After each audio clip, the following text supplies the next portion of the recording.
Tuesday, 2nd June 2026. Welcome to the midday news on Crown TV. You're watching us on DSTV channel 277, Go TV channel 2389, on Topstar 543 Star Times. We are also live on Facebook and YouTube, and that is Crown TV Zambia. My name is Mainza Mbala Simaliki, and I will be with you throughout the midday news. Let us have a look at the stories that are making headlines. John General claims he was stripped and threatened in alleged 1 million extortion trap. Gary Nkombo arrested on 2 counts of assault.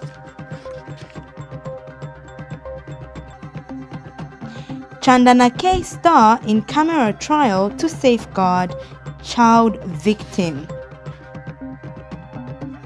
And in sports, Copper Princesses set up Ethiopia clash in final World Cup quest.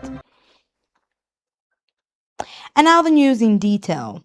Miracle Impact Ministries overseer Bishop John Nundwe, popularly known as John General, has told the Lusaka Magistrate Court that he was lured to a woman's house under the pretext of receiving a gift and conducting prayers, only to find himself allegedly stripped naked at gunpoint and threatened with public humiliation unless he paid 1 million kwacha. Opening his defense before magistrate Amy Masoja Chilangwa, the clergyman has described how what appeared to be a routine request for prayers turned into what he portrayed as a carefully orchestrated trap. For more than 2 years, one question has lingered in the public space. What exactly is Bishop John Nundwe's version of the story in a case that has remained sealed in running for his life naked in 2023? The silence has finally broken inside the Lusaka Magistrates Court, where the Miracle Impact Ministries overseer, popularly known as John General, has taken a stand to give the side of the story. The matter relates to allegations that on the 22nd of November 2023, a married woman of Matero was raped at her residence in Lusaka during a prayer visit by the clergyman. According to the prosecution, the complainant had invited the bishop to her home for prayers over facility challenges, but was later alleged that he forced himself on her inside the bedroom after instructing her to fetch a Bible. The state further relied on testimonies from the complainant, who told the court that she believed penetration occurred despite her not seeing the penis directly, and from her husband, who told the court that he arrived home and found the accused raping his wife. Taking the stand in his defense before Magistrate Amy Masoja, John General has denied the allegations and gives a different account of what transpired on that day. He has told the court that earlier on that morning, he was contacted through church channels by a woman who claimed she had received blessings through prayer and wanted to present gifts, including money and a vehicle, to the pastor, while also requesting for prayers at her home. According to his testimony, arrangements were made for him to meet the woman and later traveled with a fellow pastor through directions that led them to 6 miles in an area called Jamaica before arriving at a house. He says upon arrival, the woman was found by the roadside waiting for them. She asked to join in a 2-seater vehicle that the clergyman was in, even suggesting to sit on the laps of the other pastor who was on the passenger seat. The pastor has narrated that the woman was then carried on the boot because that was the only available space in the car. When they got to her house, he was initially received into the premises by 4 vehicles, including a Land Cruiser, Pajero, and other vehicles to pick from. Before he could choose, he was ushered into the house, where he was later confronted by an armed man who ordered him to remove his clothes, while the woman allegedly laughed and participated in the intimidation. Nundwe has testified that he was threatened to have his nude pictures exposed and demanded for a 1 million kwacha to avoid the embarrassment. He has further told the court that he eventually complied out of fear, was stripped naked, and later escaped by scaling a perimeter wall fence before seeking help from members of the public who recognized him and assisted him in reporting the matter to the Matera police station. The defense in this matter continues on Tuesday, 2nd June 2026, where Nundwe continues to break the record and tell his side of the story on why he ran naked in the house of a married woman he allegedly went to pray for. For Crown TV News, Anna Mwila in Lusaka. Police in Mazabuka have arrested former Minister of Local Government and Rural Development Gary Nkombo on assault charges. Mr. Nkombo, who is contesting the Mazabuka parliamentary seat as an independent candidate, was summoned by police following an incident that involved suspected cadres who attempted to prevent him from filing in his nomination papers. Speaking to journalists in Mazabuka, Mr. Nkombo confirmed that he had been arrested and charged with 2 counts of assault, allegations he has denied.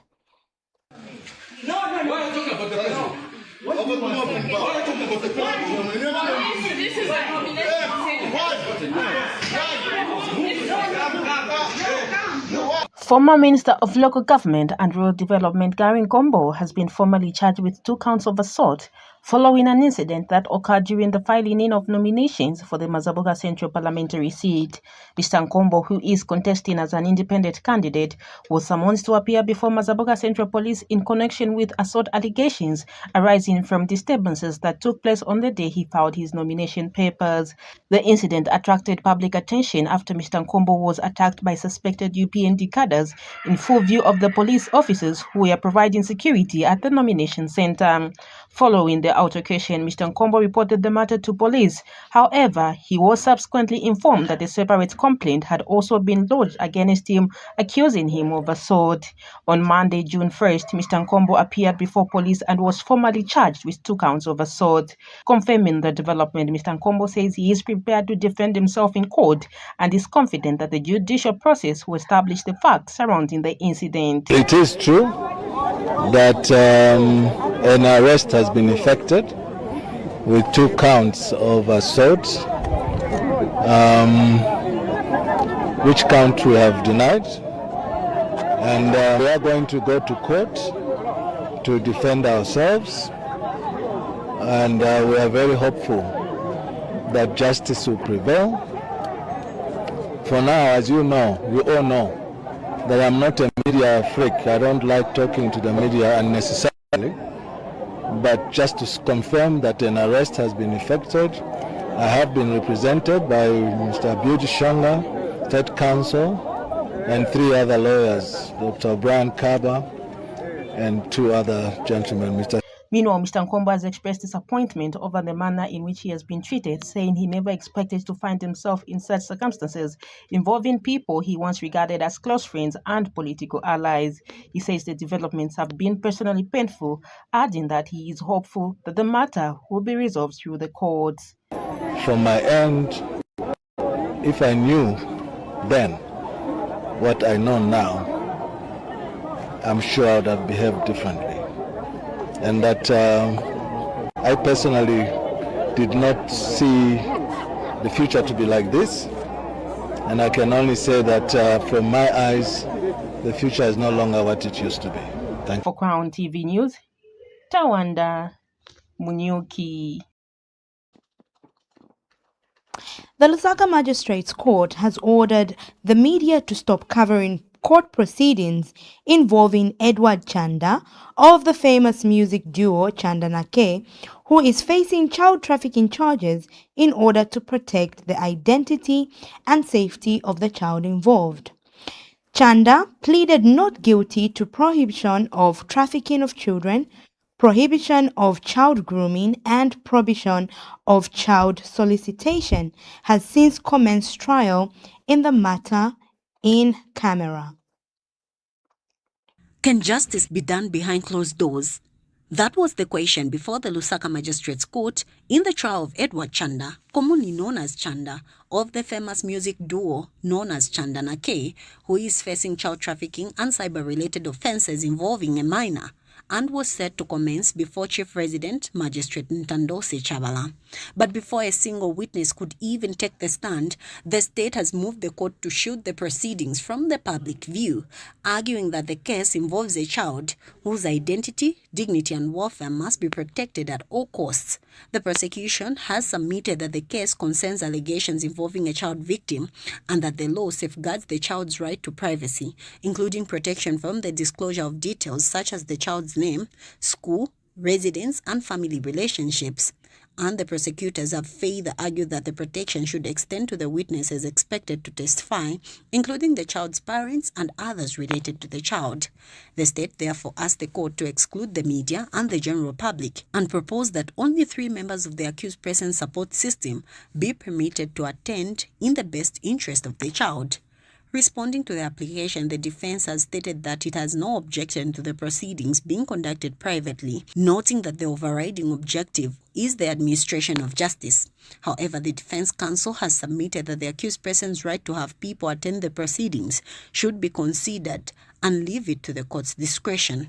The defense further informed the court that the accused person wishes to have 6 people attend as part of his support system. Counsel has also indicated that there was no objection to excluding the media, citing concerns over the reach and impact of social media in the presence of the media. In reply, the state has maintained that while the accused person is entitled to support persons, limiting the number to 3 is better to safeguard the interest of the child. And delivering the ruling, Magistrate Chabala has noted that the Children's Code Act was enacted to strengthen the child justice and provide safeguards for children involved in legal proceedings.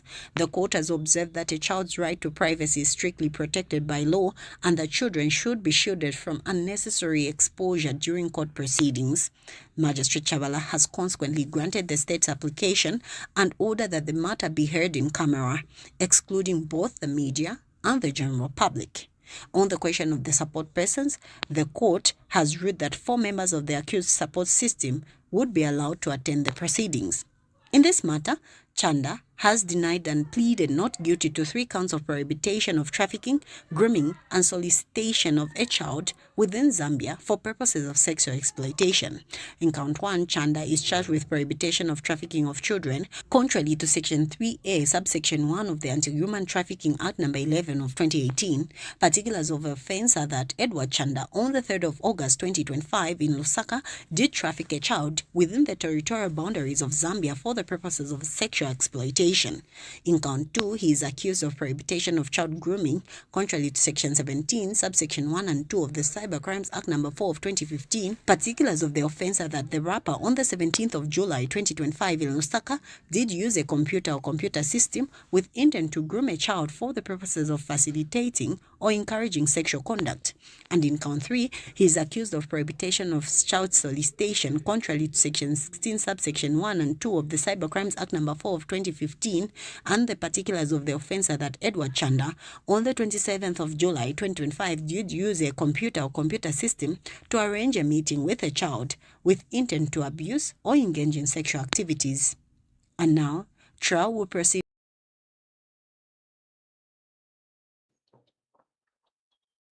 In other stories, residents of George Compound have been left in shock following the discovery of a woman's body in a drainage near a dump site Monday morning. The deceased, identified as Mainza Mbala, is believed to have slipped into a drainage channel filled with stagnant water and garbage while returning home, with circumstances surrounding her death still unclear. More details follow in this report. Compound has woken up to a tragedy. What was expected to be a normal day for residents turned into an unexpected and heartbreaking event. 22-year-old Mainza Mbala, a single woman with no children, is reported to have left home at 11 hours to go for a walk and did not return. According to information obtained by Crown TV News, on her way home, she is believed to have slipped into a drainage channel filled with stagnant water and garbage. The incident is believed to have occurred on 31st May and the morning of 1st June 2026. Her body remained there until Monday morning when neighbors noticed her lying lifeless. The body was discovered in a drainage dump site. Meanwhile, Police are investigating the matter, and Police Public Relations Officer Godfrey Chilabi has confirmed the incident. Preliminary investigations indicate that the deceased was last seen on May 31, 2026 around 19:30 hours near Chifundo Market. Earlier that day, she had left home at about 11 hours for a walk in church compound, and her movements afterwards are not known. The body is in the University Teaching Hospital mortuary awaiting postmortem examination to determine the cause of death. Investigations are still ongoing. Kundej Sachingalesu Mandu reporting for CrownTV News in Lusaka. We continue with the midday news after this commercial break.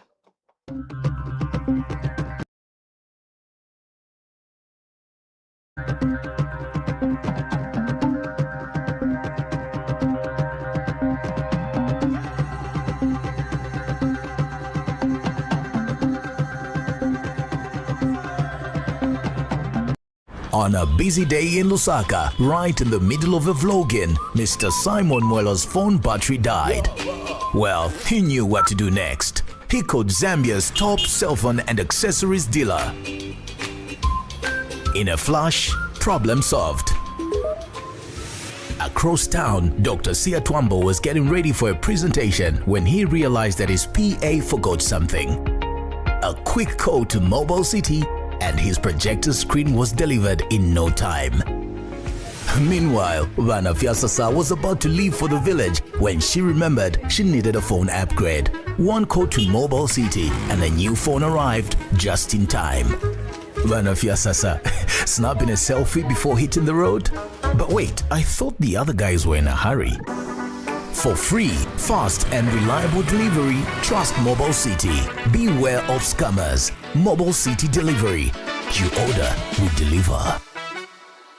This June, step into a bigger entertainment experience with more to love on us. We're talking more drama, more action, more unforgettable stories, all waiting for you. All hands on deck. We're opening up our world of entertainment so you can view more. Good job, partner. This June, pay for your current DSTV subscription and we'll upgrade you at no extra cost.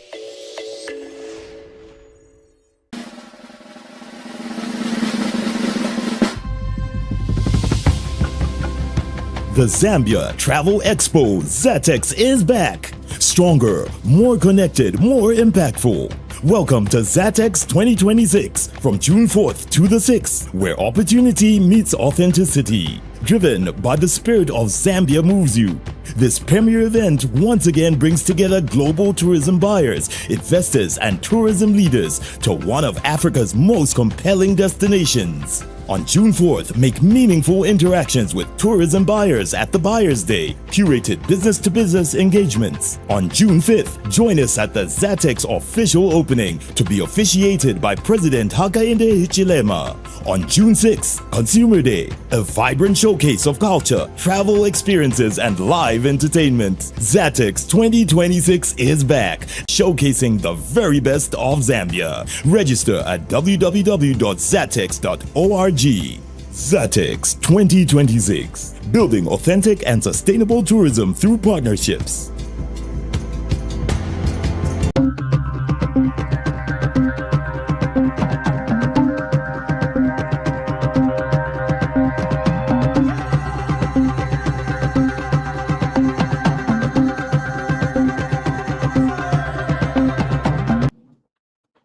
Welcome back. We continue with the midday news. In sports, Copper Princesses skipper Taonga Mubanga has described Sunday's 2-0 victory over the Democratic Republic of Congo DRC as a tough battle, noting that the host appeared increasingly frustrated throughout the match. Mubanga explained that the Congolese side struggled to maintain composure at key moments while she and her teammates stayed focused on their mission. With this result, the Copper Princesses have advanced to the third and final round of the FIFA Under-17 Women's World Cup 2026 qualifiers, triumphing over the DRC across both legs. Their next challenge will be against Ethiopia. izona bwana ma frustrations benzi kamba although sitazimvena vane benzi kamba benzi tidyaka nangube bora vakupushinga vazafuna vakudyake vachite bwanji yesina ma frustrations yambiri maningi despite ma challenges yeyaja tinakwanisa kustart group ndasevenzelapo pai ma challenges yeyaja then kuma last ndipe tinabotamba kuteya mushe then takwanisa na kulonga na 2 goals munga mwetinatera petinayamba sitesinayamba bwino tesitinayamba munga tenzina manda then okay tesitinayamba chelo bora but pete sitinakambisana tangana confidence then napane vanalema ndipete sitinakwanisa kutiyambe kuteya and petinambotamba kuvateyisa tesitinankana confidence petinafaka bora pansi ndipo tinakwanisa kuti site bora ya mushe tikwanisa na kulonga na magozi but otherwise first half sinate mushe although inatoka 0-0 but second half pe vanaendo tikambisako vakochi tabotakambisana na teka ndipo tinankana na confidence yakuti tiyambe tikake bora pansi ntiyambe kuteya final rounds tinakwalify sitiyana na Ethiopia and munga mwenionera game sizankala easy kupezeka kuti ndavemva qualify nafika ku final round na vemva so sizankala easy izakosa but tizakwanisa kuqualify kuenda kwa World Cup kubwerera and kuja kwa World Cup tikaenda tizabwera kuchabe mungamwe tinabwerera last time paja tizafika na ku semi final na ku final apa tizangana na pressure nda kwembiza mafans ku Zambia na ma coaches wazasta expect vambiri kuti isekaili ya first the learning phase and ya number 2 tinapunzira ko vambiri. Let us have a look at the stories that made headlines during our midday news. John General claims he was stripped and threatened in alleged $1 million extortion trap. Gary Nkombo arrested on 2 counts of assault.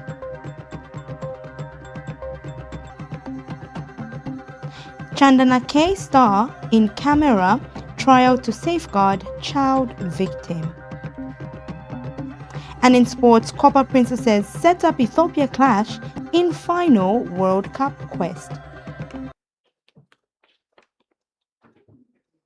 That is all we had for you during our midday news. My name is Mainza Mbala Simaliki, and be sure to catch our other bulletins, and that is the Daybreak News at exactly 6:30 and the Grand News at 18:30. It is goodbye and keep watching Crown TV.